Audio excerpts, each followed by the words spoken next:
జిల్లా నుండి జమ్మికుంట, పెద్దపల్లి, మంచిర్యాల, బెల్లంపల్లి, సిద్దికాజన పోవాలంటే 3 రైళ్ళు ఉన్నాయి.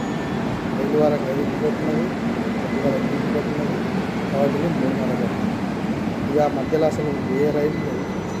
మరి south central railway head quarters సికింద్రాబాద్లో పెట్టుకొని మనం ఇంత కష్టపడేందుకు? మనకేమన్నా స్లీపర్ ట్రైన్ ఏమన్నా అవసరం లేదు.